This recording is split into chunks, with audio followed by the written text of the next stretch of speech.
Lewis Hamilton just told us exactly what's wrong with Ferrari's Belgian Grand Prix weekend, and it wasn't the engine.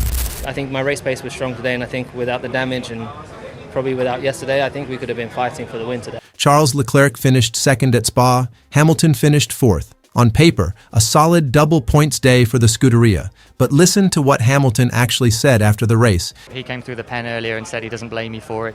You got the penalty. Can we just get your take on it? Yeah, I mean, ultimately, sorry for George, because that's obviously ended his race. And a completely different story shows up. One crash, one rushed rebuild, one pit lane mistake, and Hamilton connected all three live, on camera, without anyone forcing him to. This is the part nobody's talking about. Okay, Lewis? Yeah, I've destroyed the car, mate. Sorry. No problem. The crash that changed everything. Saturday, final practice. Hamilton runs wide at the exit of the Fagnus chicane, gets pushed onto the dirty part of the track, and snaps into the barrier, almost the identical crash Pierre Gasly had at the same corner a day earlier. Destroyed the car, mate. Sorry, Hamilton told his race engineer over the radio.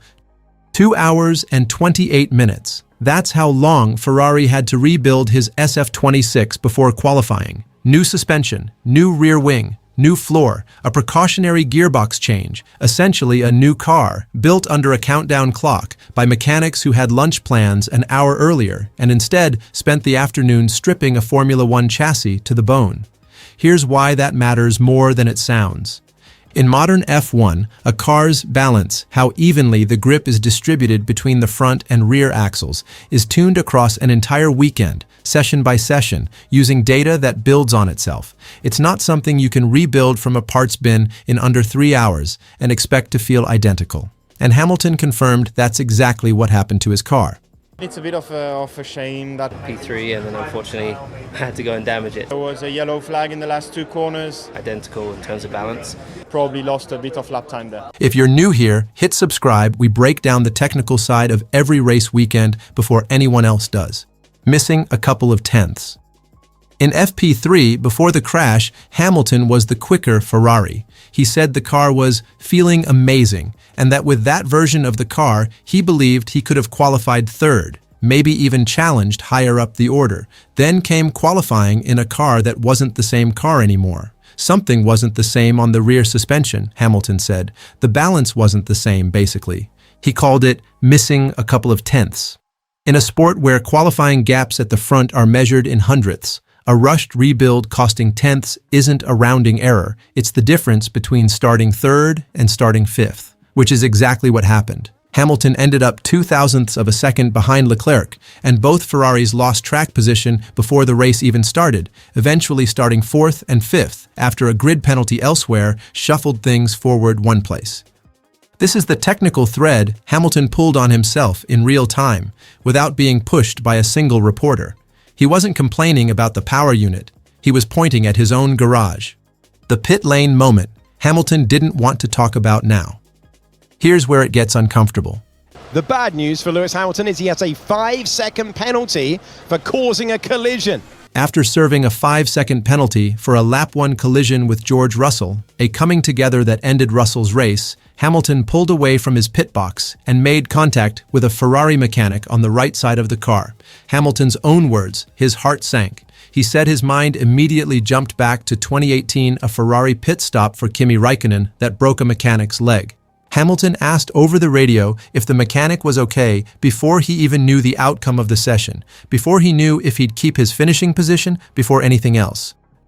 Then Hamilton explained what actually happened, and it's a small technical detail with a big implication. The green light went, and so I went. You're looking over here at the lights. You're not looking over there, so that's more probably on the team, ultimately. Read that carefully. Hamilton isn't blaming himself for this one. He's pointing at the release procedure, the system that's supposed to confirm the pit lane is physically clear before the light goes green. That's not a driver reaction time issue. That's a process problem, a communication gap between the mechanic controlling the release and the light itself. Ferrari escaped a sporting penalty for it. They didn't escape a fine. And Hamilton kept his fourth-place finish only after the stewards reviewed the footage. Drop a comment. Do you think that call was on Hamilton or on Ferrari's pit crew? I want to see the debate in the comments. One weekend, 3 signals. Put it together and Hamilton has quietly exposed something bigger than a single bad session. Signal 1, a rebuilt car that couldn't fully recover its setup in time, a preparation and reliability gap that shows up under pressure.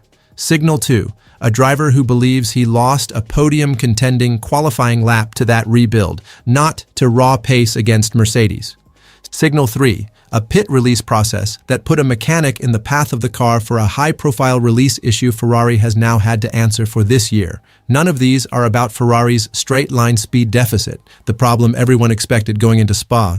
Team principal Fred Vasseur even said the team did a good job with execution, good strategy, good pit stop on the sporting side, and that the chassis upgrades are paying off small step by small step. That's not wrong. Ferrari genuinely has been closing the gap to Mercedes race by race. But Hamilton's own account tells a more layered story than the result sheet does. The performance is arriving. The execution around it cracked twice in one weekend. And when you're chasing a championship, it's rarely the car that cost you the title outright. It's the accumulation of moments like these. What this means for the title fight. Hamilton still leaves Spa in second place in the championship, 45 points behind Antonelli, having jumped ahead of Russell after the Mercedes driver's lap 1 retirement. Charles Leclerc sits fourth, just 28 points off Russell, and closing fast off the back of back-to-back podiums. On the surface, this looks like a good weekend for Ferrari. But Hamilton's comments suggest the next limiting factor for this team might not be the car's ceiling at all. It might be how consistently the team executes around it under a countdown clock in a pit box in the small windows where a season actually gets decided.